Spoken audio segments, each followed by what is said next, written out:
History That Doesn't Suck is a bi-weekly podcast delivering a legit, seriously researched, hard-hitting survey of American history through entertaining stories. To keep up with History That Doesn't Suck news, check us out on Facebook, Twitter, and Instagram. If you'd like to help keep the podcast going or enjoy some of the extras we offer, please consider giving at patreon.com/History That Doesn't Suck. And if you enjoyed today's episode, be sure to check out our other podcast, History That Doesn't Suck Presents Office Hours with Greg, where Ciel, Josh, and I will discuss it in depth, go behind the scenes, and take your questions.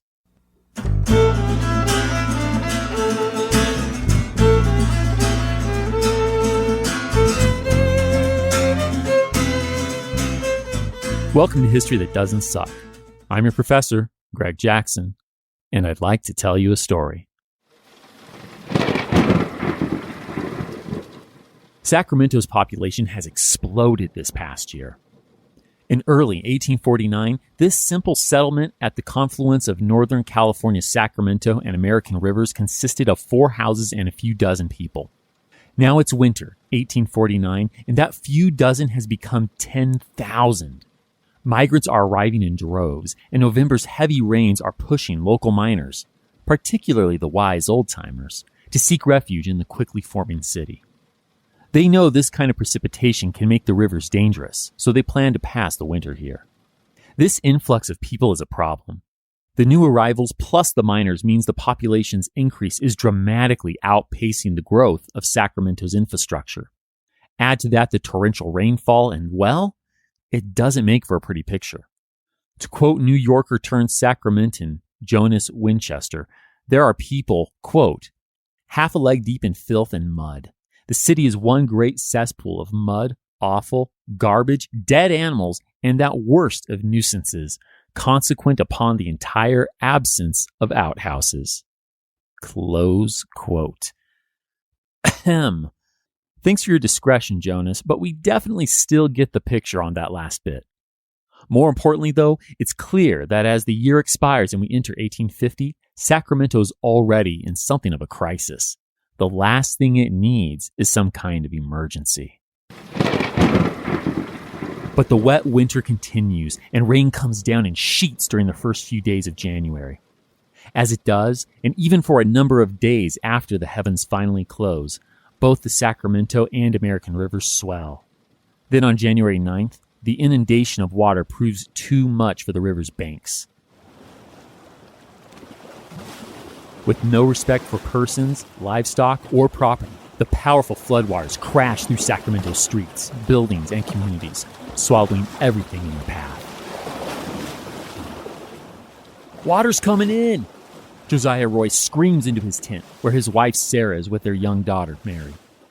These Iowan pioneers only made it to Sacramento in their wagon last week. Talk about baptism by, well, not fire, water. Deadly water. Mary grabs a few supplies, and the family of 3 scrambles out of their tent. The rivers are hemorrhaging. What can they do? 100 yards out, they spot a half-built 2-story building. Josiah, Sarah, and Mary dash toward it and up its stairs to the 2nd story as water pursues. Other strangers pour in. Soon, more than 50 people of all ages are crammed into the unfinished building. I could hear the rippling and gurgling as the water rose higher and began to find its way into crevices and over sills in the lower story, Sarah will later recall.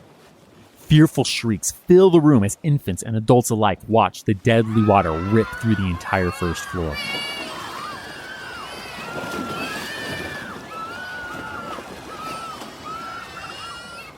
Looking outside, Sacramento City appears moments away from becoming America's own Atlantis. Will the water continue to rise? Will the building hold together even as others don't? Its occupants are completely at the water's mercy. By the next day, water levels have stopped rising. Surviving 2-story structures puncture the waterscape.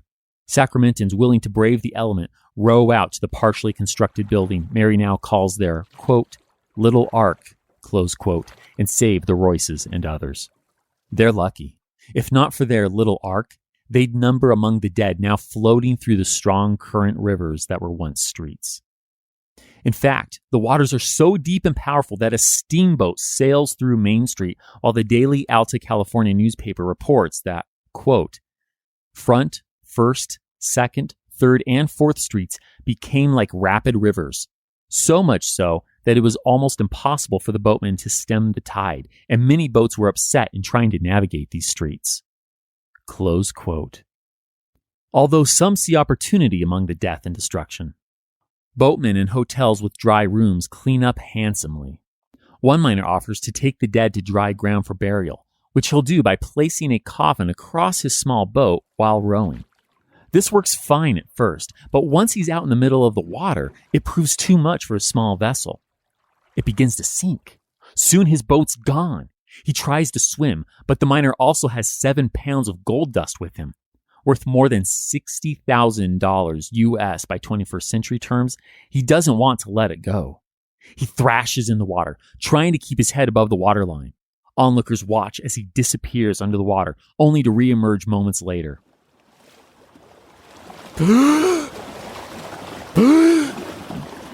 This happens repeatedly. Finally, he disappears for good. Unwilling to part with his heavy gold dust, the unnamed miner takes it to his watery grave. It's marked temporarily and ironically by the coffin he was greedily transporting, which, after sinking his boat, continues to float with its drowned deceased still inside. Despite this grim opening, I'm sure you can see that California is booming. Today we're going to hear about that growth and how California, as well as the other formerly Mexican territories now folded into the United States, are impacting the nation. We'll start by electing old rough and ready General Zachary Taylor to the presidency. Then we can head out west with the 49ers, who are pouring into the state from all around the world. With this exploding population, California will put together a constitution, a slavery-banning free state constitution, and request statehood. But it's not that simple. California's application will unleash an all-out melee of words in Congress as pro- and anti-slavery forces battle to shake the Southwest, even talking of civil war. Can their compromise of 1850 save the Union? We'll find out. We're entering a dramatic time in U.S. history. I'm sure you can feel it, and I know you're ready. So let's head back to the East Coast in the year 1848, where presidential candidacies are in full swing. Rewind. It's early June 1848, and the candidate field in the presidential election is wide open. Okay, maybe there aren't over 20 candidates vying for the nomination within a single party, but you get my point. There are a couple of factors that have led to this all applicants welcome situation. First, the Mexican-American War has just ended, bringing a couple of Whig military heroes into the forefront. Second, current President James Polk is refusing to seek another term in the White House. Good move, James. This stressful job has taken a serious toll on your health, and that mullet isn't going to take care of itself. But that leaves the Democratic Party without a ready candidate, so they go on a nationwide hunt for an electable guy. And finally, the anti-slavery third party, the Liberty Party, which has run a candidate in the last 2 elections, is ready to do so again.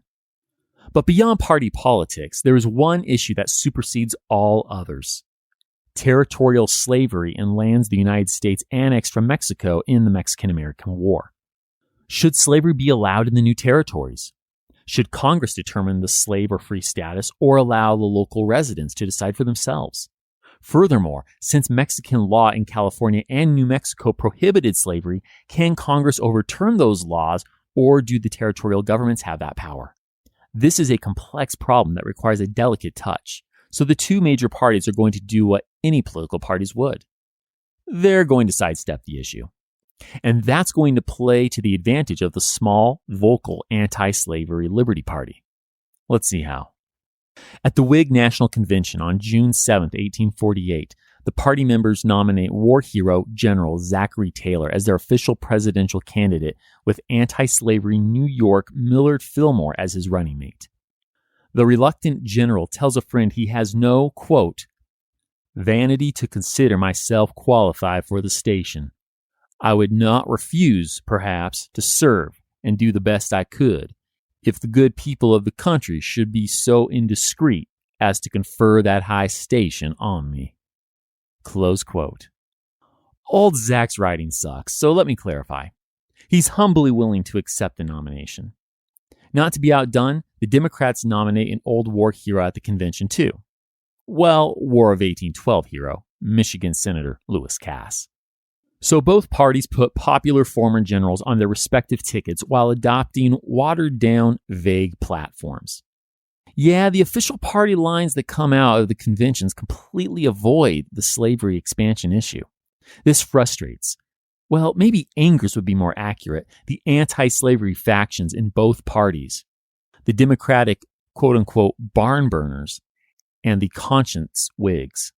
The barn burners have objected to the expansion of slavery for years.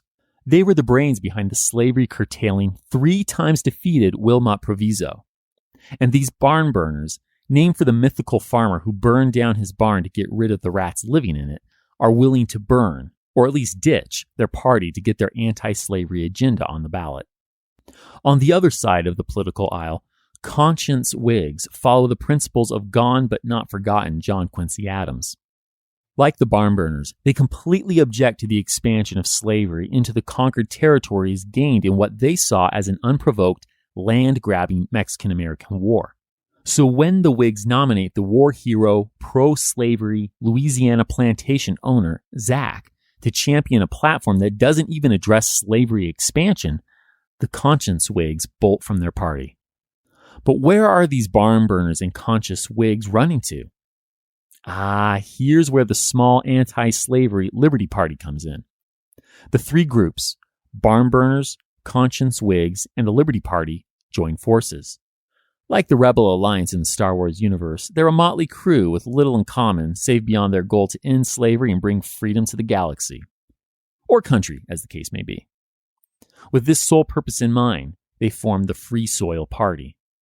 The new Free Soil Party leaders put together a platform centered on preventing slavery from expanding into any U.S. territories.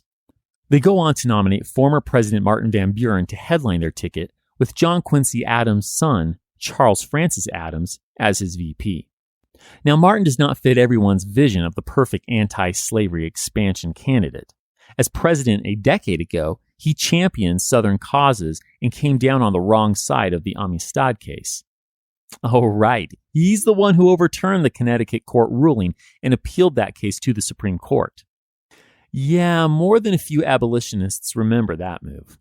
But Free Soil Party leader Salmon Chase tells his friends that, quote, much in the past may be overlooked, close quote.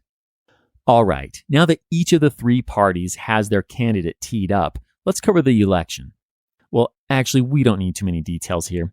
As Princess Bride's Inigo Montoya would say, let me explain. No, there is too much. Let me sum up. On Tuesday, November 7th, 1848, Americans go to the polls in droves. This is actually the first time every state holds their elections on the same day. And when the votes are tallied, Free Soiler Martin gets 10% of the national popular vote, but no love from the Electoral College. He pulls a straight-up goose egg. This leaves 163 electoral votes for Zach and only 127 for Lewis. So old rough and ready General Zachary Taylor becomes the new commander-in-chief. But funny enough, there's some ambiguity as to whether old Zach actually voted for himself. Before traveling to Washington, D.C. to take up his new post, Zach spends a few weeks at his plantation in Cypress Grove, Louisiana. During a casual conversation with Zach, a stranger let slip that he voted for Democrat Lewis Cass. Not easily ruffled, Whig Zach doesn't reveal his identity, but explains that he didn't vote for old Rough and Ready either, quote, partly because of family reasons, and partly because his wife was opposed to sending old Zach to Washington, where she would be obliged to go with him. Close quote. Just then, a friend of both men walks by and calls Zach by name. The stranger realizes he just told the president-elect of the United States that he voted for the other guy. After taking his foot out of his mouth, the stranger books it down the street. Old Zach laughs off the encounter, never definitively answering the question of how he voted. In February 1849, the newly elected president travels to Washington, D.C. He's then sworn in on a blustery, cold March 5th. Like any other president, Zach has a lot to do during his first days in office. But the newly minted executive prioritized the linked issues of territorial slavery and California statehood. Zach's predecessor, James Polk, confirmed that gold had been discovered in California in an address to Congress back in December 1848. With that kind of official endorsement, plus the plethora of accurate and wildly exaggerated newspaper stories about the opportunities to strike it rich out west, thousands of Americans are flocking to the newly acquired territory. Old Rough and Ready can't ignore the ballooning population of California, which is ready to skip territorial status and join the Union as a full-fledged state. So let's leave Zachary to his presidential duties and travel on those now well-worn western trails to see what's going on in the gold mines and boom towns of California's Sierra Nevada foothills. Ha! Back in episode 31, I told you about the discovery of gold on the American River near Sutter's Fort in California in 1848. But let me refresh your memory a bit. While working on a mill near Sutter's Fort, James Marshall found a gold nugget in the American River. Then in March 1848, Henry Bigler went panning for gold and found $30 worth in one weekend. Henry's gold panning site steadily grew until nearly all of the mill workers were panning for gold full-time. But it was Sam Brennan's bold marketing move a few months later that changed California mining from a few thousand guys panning for gold into a full-blown, cross-continental, international even gold rush. After stocking his new store with mining supplies, Sam walked the streets of the city by the bay, waving a vial of gold flakes and shouting, "Gold! Gold! Gold on the American River!" Oh yeah, how could we forget such a display of American opportunism? Okay, so now that you're back up to speed, let's talk numbers. Between Sam's August 1848 stunt and President Polk's December 1848 declaration about the gold strike, Argonauts, that is, people with gold fever, rushed to California. In 1848, a few thousand pioneers from nearby Oregon and Southern California come to pan for gold in the rivers near Sutter's Fort. But in 1849, over 90,000 people come to strike it rich in the gold fields. And they aren't just Americans. Due to a combination of violent revolutions and economic setbacks in France, Italy, England, Chile, and China, about 1/3 of the 49ers are foreigners. But almost none of them are women. Of the 40,000 gold rushers who sail into San Francisco Bay in 1849, only 700 are women. That ratio will improve, but men will outnumber women in California for years to come. Still, Sam Brennan can see that these miners are going to need a place to sleep, eat, and buy supplies. So he and John Sutter's son lay out Sacramento City 2 miles south of Sutter's Fort on the Sacramento River. It becomes the epitome of a boomtown, growing from 4 houses and a few outbuildings in April 1849 to 10,000 residents by January 1850. And that's when the flood that you heard about in this episode's opening hits. Some residents stick around and rebuild after the flood waters subside. Others move on to greener, or at least drier, pastures. Yeah, contrary to the image of gold laying in the streets and easy living, life in California can be pretty volatile, unpredictable, and laborious. Disillusioned gold miner Abraham Abrahamson, yeah, for real, some people don't love their kids, writes to a friend, quote, "Anyone who thinks that roast pigeons are flying around here on golden wings, just waiting to be plucked and eaten, should stay home." Close quote. Still, many of the men panning full-time come to terms with the difficulty of their circumstances, while others find unique ways to profit from them. Adventurous, independent, long-haired and bearded bar owner and Mormon gunslinger Porter Rockwell makes miners' lives a little easier by taking his wares into the hills. See, Porter tries out gold mining for a few months in 1849, but quickly realizes he could make more money selling whiskey to thirsty miners. Porter also realizes he could turn a significant profit by not waiting for the miners to come to him, but by putting his bar on wheels and going to them.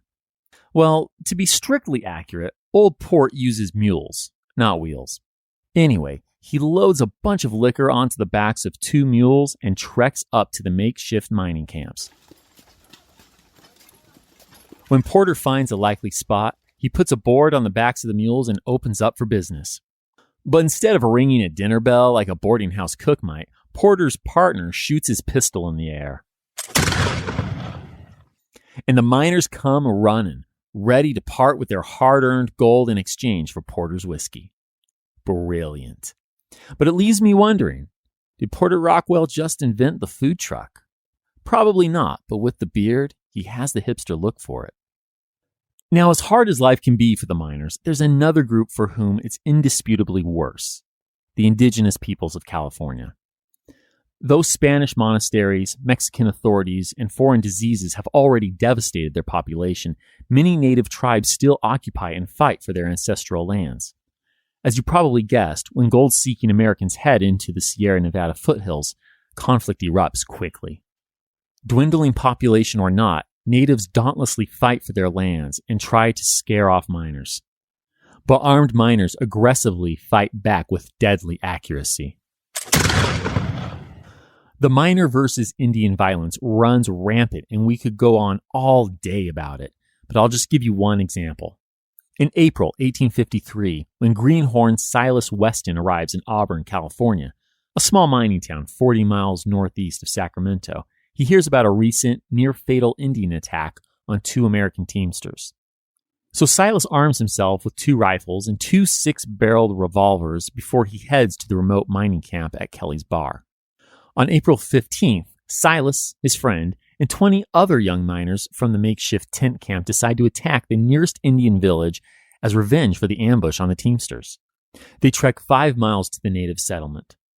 Silas tells us each man has, quote, a Bowie knife, a shotgun, and a pair of 6-barreled revolving pistols so that the company could fire more than 200 times without stopping to reload. Close quote. Damn. Feels like these guys are overcompensating, doesn't it?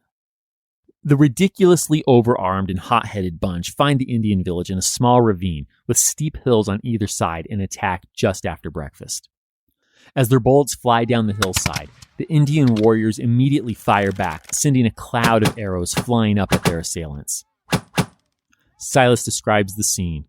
Quote, so nimbly did the Indians use their bows that often each had 2 arrows on the way at the same time, while our men were pouring upon them a most deadly fire. Close quote. But the attacking miners, who are situated uphill from the village, are too far away for the Indians' arrows to hit them. Their incessant gunfire soon overwhelms the valiant villagers.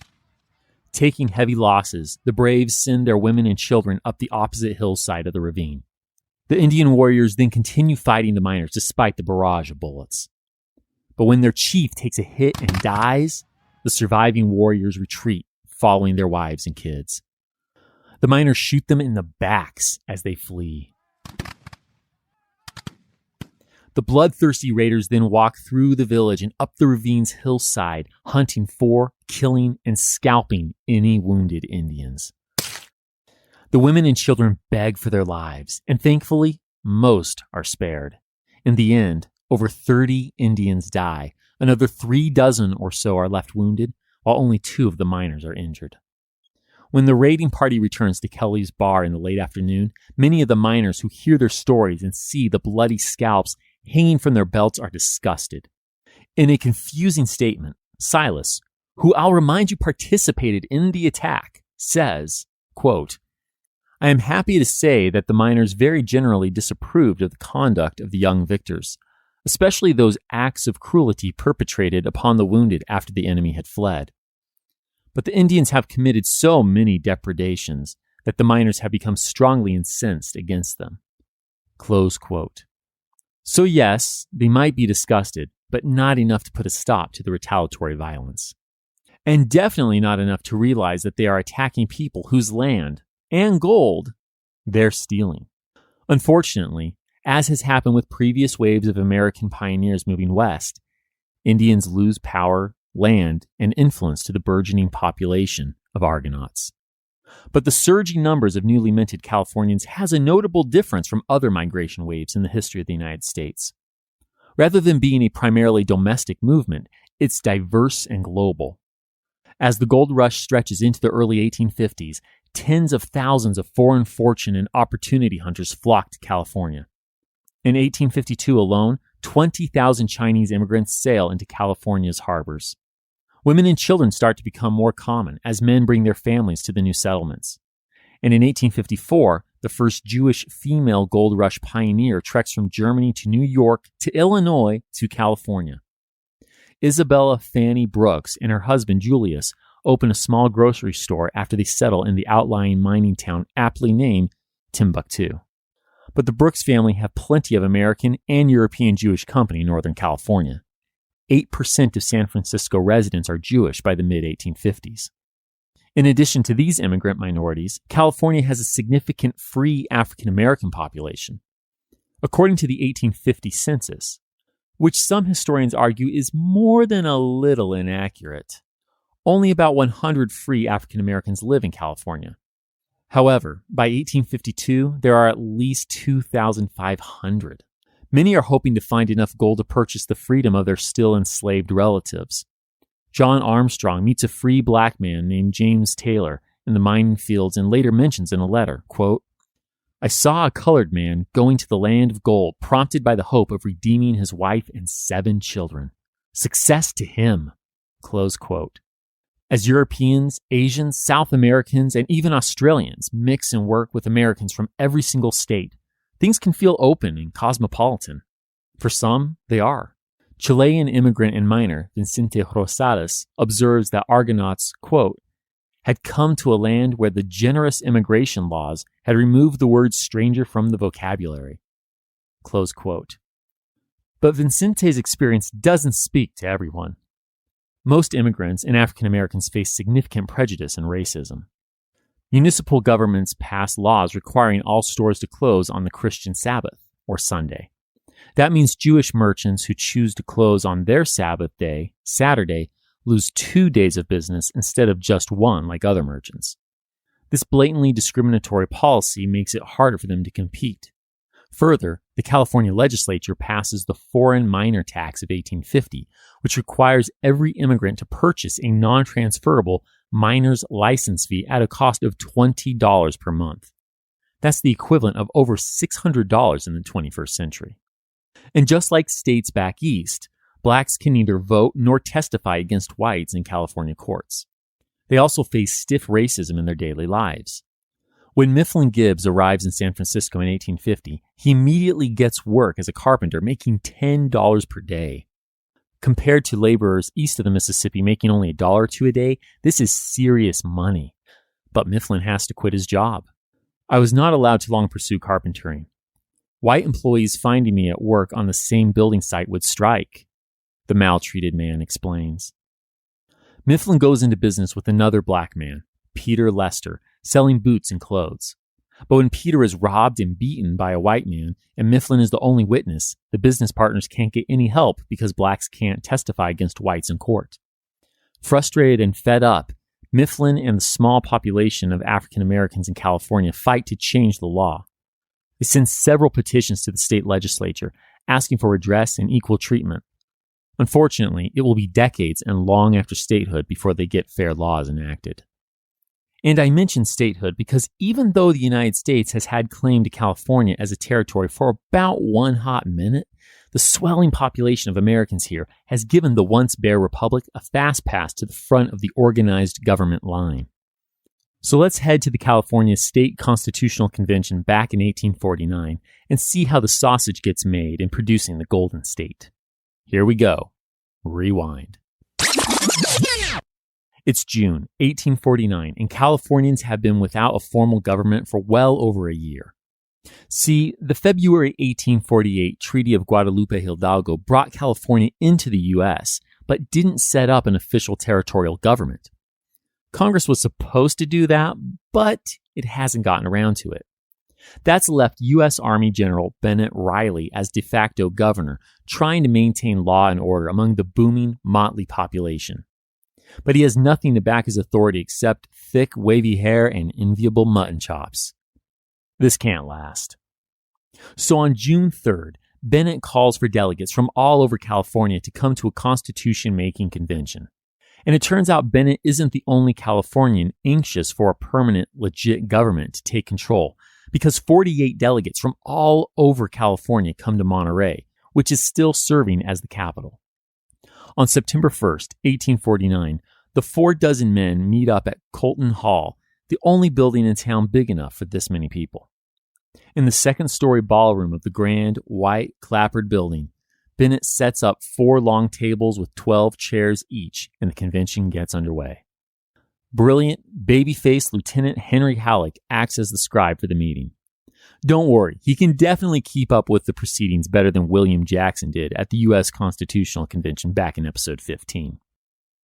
Among the delegates, there are several men who recently immigrated from France, Ireland, Scotland, Switzerland, and Spain, and 7 previously Mexican but now American Californios, including our old friend from episode 34, Californio leader Mariano Vallejo.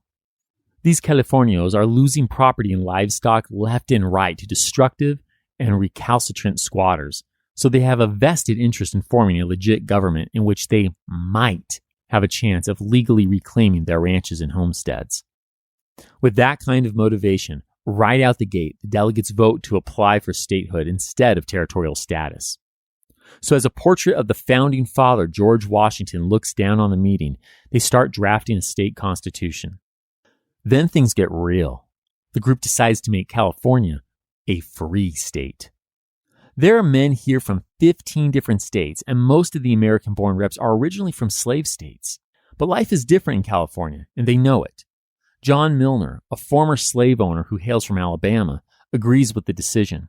He explains, "With 20 good Negroes and the power of managing them as at home, I could make from $10,000 to $20,000 per month. But here, a fellow has to knock it out with his own fists, or not at all." Close quote. Let me be clear. Making the state free doesn't give black men and women the rights and privileges of whites. In fact, Delegate Morton McCarver, who grew up in Kentucky but lived in Oregon for a few years before immigrating to California, wants the Constitution to have an African American exclusion clause. Do you remember the Oregon law that prohibits African Americans from settling in Oregon Territory from episode 30? Well, Morton is a big fan of that policy.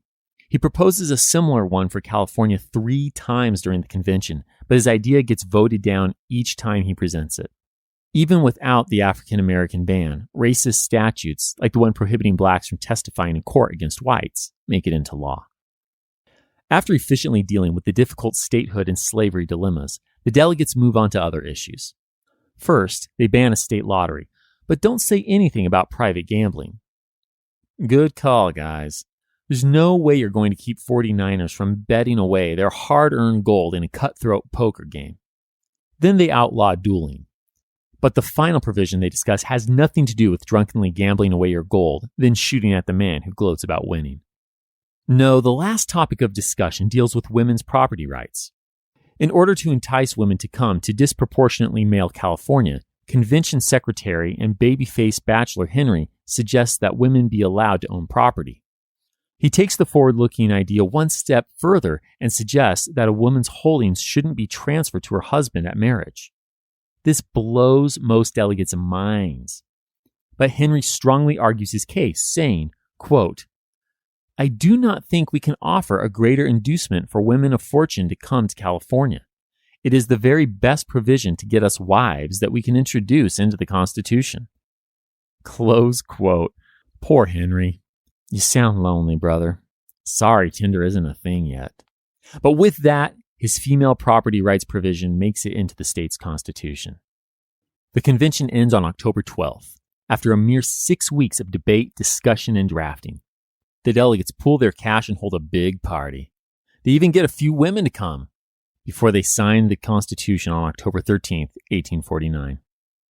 And because they outlawed dueling, but they really want to fire some guns, they shoot off a 31-gun salute, 30 for each state and 1 for the hopeful state of California. To make things official, the delegates present the governing document to the people for ratification. On November 13th, the Constitution passes by a wide margin of 12,061 votes in favor to 811 against. But don't get too excited. That means less than 13,000 of the nearly 110,000 eligible voters came to the polls.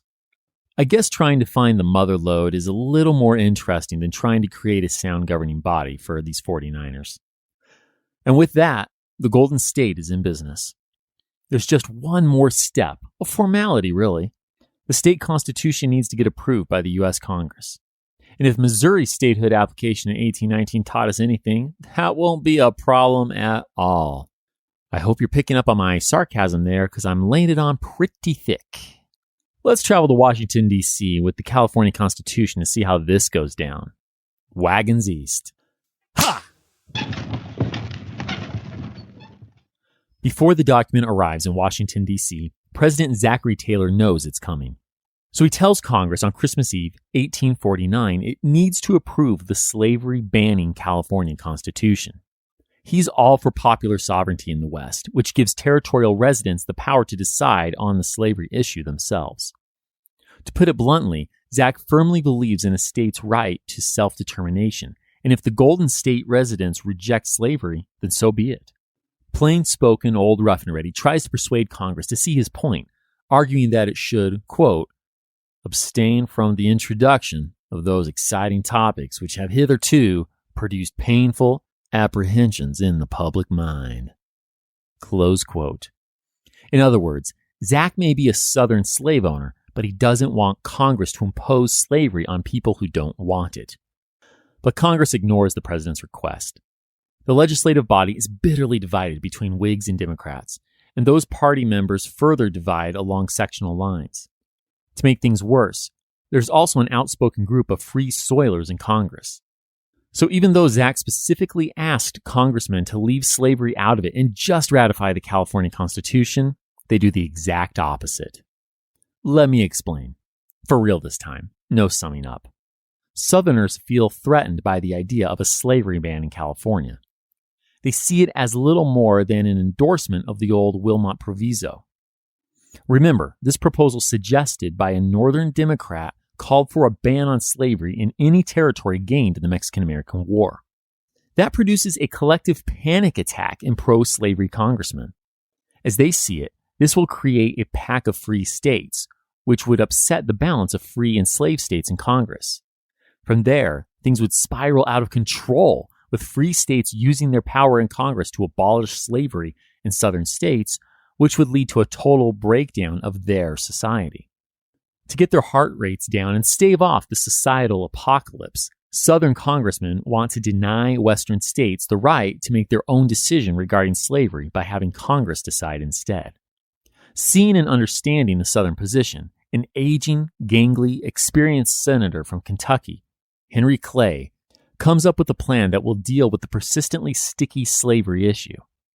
The larger-than-life man whom we met in several past episodes and ran for U.S. president almost as many times, stares down senators with his deep-set eyes on January 29, 1850, and presents his well-thought-through 8-point plan. He declares that he intends to, quote, propose an amicable arrangement of all questions between the free and slave states growing out of the subject of slavery. Close quote. First, Henry wants California admitted as a free state. Then he says that the New Mexico and Utah territories should be organized without ever mentioning slavery.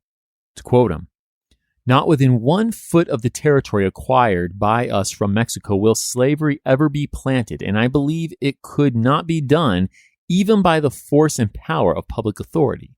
Close quote. Okay, this does not feel like an amicable agreement to the Southern senators now steaming in their seats, but Henry throws them a bone.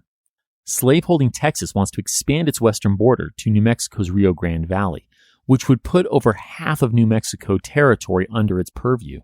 The Great Compromiser quashes that ambition, proposing instead that Texas divide its current borders into 2 or 3 large slave states. In exchange, he offers to have the U.S. government pay off the Lone Star State's public debts. Okay, so Henry has proposed 2 ideas that will keep the North and West happy, and 2 ideas that will make the South happy. The tall man then boldly walks into the snake pit that is the slave trade in Washington, D.C. Henry suggests that slavery be allowed to continue in the capital city. You can almost hear the gasps from the anti-slavery coalition. But that the very public, very repugnant slave trade be moved across the river to Virginia. The Kentuckian decries the slave trade, saying, quote, I am sure I speak the sentiments of every Southern man when I say let it terminate, and that it is an abomination. Close quote. If that statement calms the abolitionist crowd, Henry's last 2 propositions are like a sucker punch to the gut. He calls for a complete redo of the 1793 Fugitive Slave Act, making that toothless, rarely enforced law strong enough to actually catch fugitive slaves. Henry argues that, quote, the most effectual provision ought to be made by law for the restitution and delivery of slaves in any state who may escape into any other state or territory in the Union, close quote. Lastly, he asks for a guarantee that the interstate slave trade will be protected by law. Whew! That is quite a plan, Henry. When he's done outlining his 8 points, Henry turns to the Senate President, handsome, anti-slavery New York Whig, Vice President Millard Fillmore, and warns that the states must compromise or splinter. He tells his fellow senators, quote, to beware, to pause, to reflect before they lend themselves to any purpose which shall destroy that union which was cemented by Washington's exertions and example. Close quote. Well, the Kentucky senator has given the Senate a lot to digest, and the heated debates on his plan begin immediately. Henry spends 2 days in the first week of February explaining and defending it. On February 13, 1850, Mexican-American war hero and Mississippi Senator Jefferson Davis responds. He hates the whole plan and isn't afraid to say so. Fanaticism and ignorance, political rivalry, sectional hate, strife for sectional dominion have accumulated into a mighty flood and pour their turgid waters through the broken Constitution, the Mississippian cries. But Jefferson's fiery speech is just the opening act of the Southern lineup. On March 4th, deadly ill, John C. Calhoun walks into the Senate chamber. A mere shadow of his former self, the Andrew Jackson VP and lifelong politician hasn't been seen here in weeks due to several ailments. One reporter writes, quote, physically, he seemed barely alive, yet his nervous, restless, and brilliant eye glared and loomed around him more remarkably than ever before. Close quote. Too weak to speak, John has Virginia Senator James Mason read his speech. John barely mentions Henry Clay's compromise, but instead lays out the South's grievances. If Congress doesn't do something to protect the South, the cords binding the North and South will break and disunion will be a very real possibility. To quote him, it is only through a long process and successively that the cords can be snapped until the whole fabric fall asunder. Already, the agitation of the slavery question has snapped some of the most important and has greatly weakened all the others. If the agitation goes on, the same force, acting with increased intensity, will finally snap every cord when nothing will be left to hold the states together except force. Close quote. Only one senator could possibly respond to John's eloquent but dire prophecy. Daniel Webster. On March 7th, the eloquent Massachusetts senator, widely known as Golden-Throated Daniel, fills the Senate gallery with eager spectators. He speaks for nearly 4 hours. Unexpectedly, he sympathizes with Southerners, arguing the need for a strong fugitive slave law. I put it to all the sober and sound minds at the North as a question of morals and a question of conscience. What right have they, in their legislative capacity, to endeavor to get round this Constitution, or to embarrass the free exercise of the rights secured by the Constitution to the persons whose slaves escape from them? None at all. None at all. With Daniel's endorsement of a strong fugitive slave law, the prospects for Henry's compromise are looking up. But before the Senate debates end and votes are tallied, 68-year-old South Carolina Senator John C. Calhoun lies on his deathbed. The dying man gives James Mason a prediction. Quote, the Union is doomed to dissolution. I fix its probable occurrence within 12 years or 3 presidential terms. Close quote. John doesn't live to see how accurate he is. His lungs finally give out on March 31st, 1850. But no matter what the brilliant statesman said at his death, Henry's going to put up a fierce fight for his Union-saving compromise. At a dinner in early April, the determined Kentuckian tells a friend, quote, here is our country upon the very verge of a civil war. which everyone pretends to be anxious to avoid, yet everyone wants his own way, irrespective of the interests and wishes of others. Close quote.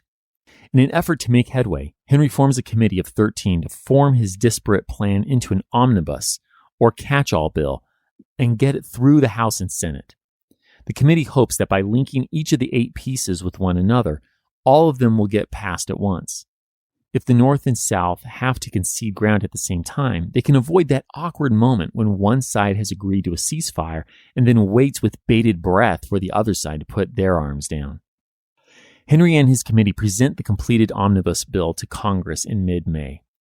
The great compromiser hopes that after a few weeks of discussion, it will pass and the Senate can move on to other business.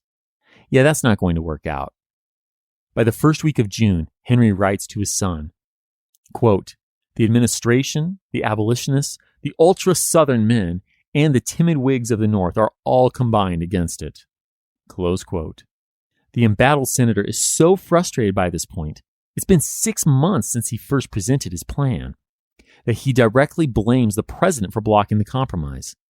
He claims that old Zach has no plan to get California into the Union, nor to deal with slavery in the territories.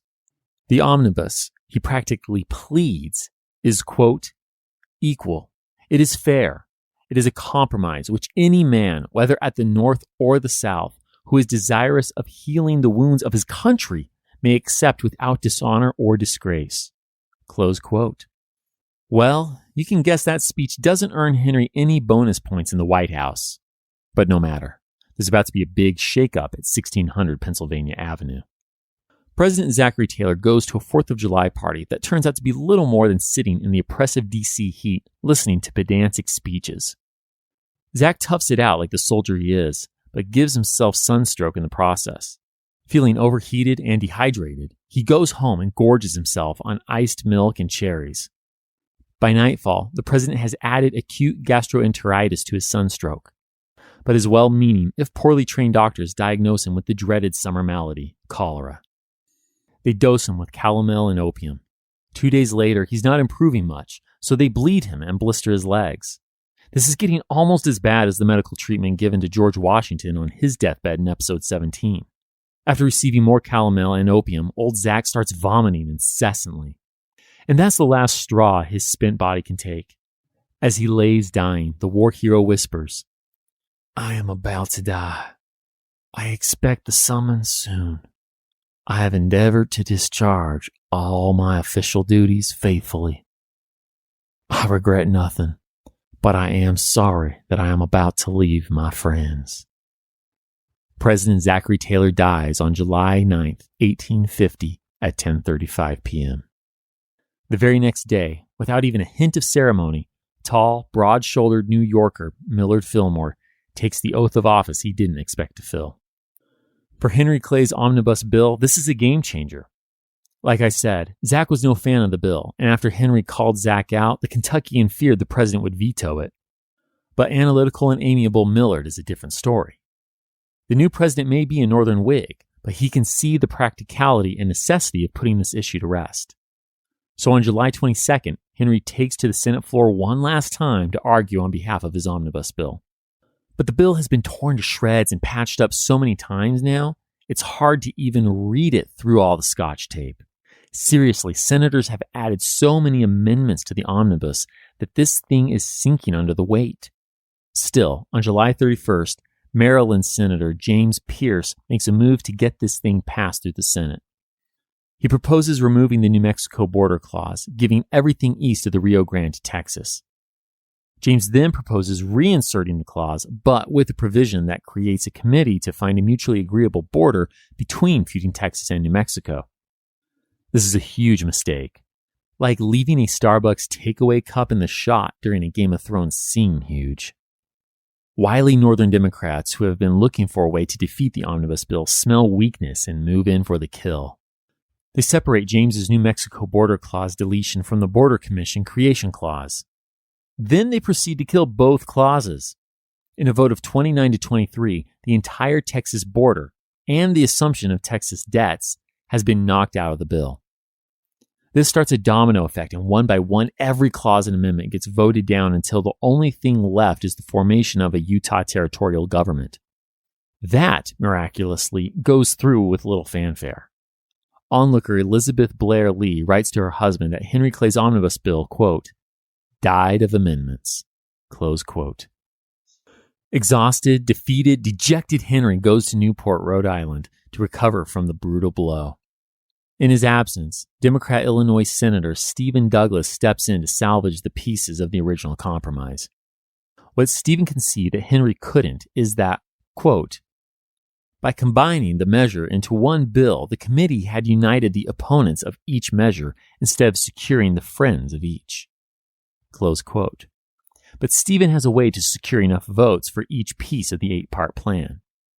He presents each measure separately.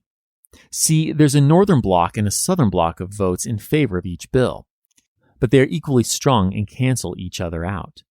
However, and this is the clincher, there's also a pro-compromise block in favor of each piece of the plan. If this group joins forces with either the northern or southern voters, then they can defeat the opposition group and give each bill a fighting chance. So the swaggering frontiersman Stephen goes to work currying votes in the House and Senate for each now standing on its own 2 feet bill. Stephen's plan works perfectly. One by one, with the support of a compromise-minded voting bloc at its back, each piece of Henry's original compromises passes the House and the Senate. Starting on August 9, 1850, the Senate passes a Texas border bill that gives New Mexico all of its original lands and pays Texas debts. Then, on August 15th, a bill to organize New Mexico as a territory without a slave clause goes through. Within 2 weeks, California's slavery-banning Free State Constitution gets ratified, as does the overhauled and strengthened Fugitive Slave Act. Finally, on September 16th and 17th, the Senate and the House pass a bill to abolish the slave trade within Washington, D.C.'s limits. President Fillmore quietly signs each bill. After nearly 9 months of blood, sweat, and tears, and over 70 speeches from the great statesman Henry Clay, California becomes a state and the Compromise of 1850 passes into law. Time to celebrate, right? Well, maybe. The central issue of slavery in the newly formed Utah and New Mexico territories has been circumvented. The language of the compromise is just ambiguous enough to let both Northerners and Southerners claim victory. Stephen Douglas goes home to Chicago at the end of September and tells his constituents that the compromise recognizes the, quote, right of the people to regulate their own internal concerns and domestic institutions in their own way, close quote. But Georgian Senator Robert Toombs claims the right of people to take their slaves into U.S. territories has been maintained. Frankly, both men are kind of right. And it's Free Soiler Salmon Chase who points that out, observing that the, quote, question of slavery in the territories has been avoided, it has not been settled, close quote. So is the Compromise of 1850 a true compromise, or is it just a truce? A compromise implies that both sides give something up, but the votes for each piece of legislation followed strict sectional lines. Case in point, the beefed-up Fugitive Slave Act only passes because Southern senators all vote for it, while opposed Northerners, including Stephen Douglas, who wants to keep his anti-slavery constituents happy, skip the vote. In the end, it seems that neither side actually yielded any ground, but, as with Northerners in the Fugitive Slave Act, they simply got outvoted on measures they opposed. The bill aims to put the Underground Railroad, which I will definitely cover in detail in a later episode, out of service by punishing anyone who helps an escaped slave with a fine of up to $1,000 and jail time. It also creates federal commissioners who ensure the law is enforced and help hire slave catchers. These commissioners get paid $10 every time they certify a slave catcher's claim. They can also draft anyone into service if the catcher needs help restraining a slave or fighting off would-be slave rescuers. Basically, every Northerner becomes legally obligated to help capture freedom-seeking enslaved men and women. This is not going to go over well. The enforcement of the Fugitive Slave Act of 1850 shows just how little Northern support there is, or ever was, for this part of the compromise. When enslaved Margaret Garner, along with her husband and kids, escape her Kentucky plantation to the safety of Cincinnati, Ohio, In January 1856, legally backed slave catchers and U.S. Marshals soon catch up to the fugitive family. The slave hunters shoot through the windows and break down the door of the house where the Garner family is hiding. Margaret realizes there's no way to avoid capture, so the desperate mother decides to do the only thing she can think of to prevent her children returning to slavery: slit their throats. Margaret kills her 2-year-old, Mary, but the slave catchers rip her away from her 4- and 6-year-old boys before she can save them from slavery through death. Instead of being tried for murder under Ohio law, in which her lawyers hope they can get her pardoned and safely into freedom, she is tried under the Fugitive Slave Act. The judge rules that the new federal law trumps any Ohio statute, and Margaret, her husband, and surviving children return to slavery in Kentucky. Margaret is lost to what lawyer John Joliffe calls, quote, the seething hell of American slavery, close quote. Abolitionists all over the North are heartbroken and outraged by the long reach of the hope-killing Fugitive Slave Act. But it's the ever-eloquent Frederick Douglass who delineates the harms of the law most forcefully. And I quote, "The power to hold, hunt, and sell men, women, and children as slaves remains no longer a mere state institution, but is now an institution of the whole United States. The power is coextensive with the Star-Spangled Banner and American Christianity. Where these go, may also go the merciless slave hunter. Where these are, man is not sacred. The right of the hunter to prey stands superior to the right of marriage and to all rights of this republic, the rights of God included. For black men, there are neither law, justice, humanity, nor religion. The fugitive slave law makes mercy to them a crime." Close quote. We've seen slavery boil under the surface since and even before the Union's birth. But as territories are organized and states are formed out west, the fissures of slavery are becoming deep cracks while congressmen openly discuss the possibility of civil war. The imperfect compromise of 1850 has the potential to hold the fracturing nation together. But with John C. Calhoun's prophecy that the Union is doomed to dissolution ringing in our ears, it's hard not to wonder, how long can it last? History That Doesn't Suck is supported by fans at patreon.com/History That Doesn't Suck. Josh, Ciel, and I are beyond grateful to you kind souls providing funding to help us keep going. Thank you. And a special thanks to our patrons whose monthly gift puts them at producer status: Will Caldwell, Jason Karstens, and Dex Jones. And if you enjoyed today's episode, be sure to check out History That Doesn't Suck Presents Office Hours with Greg for more discussion. Join me in 2 weeks where I'd like to tell you a story.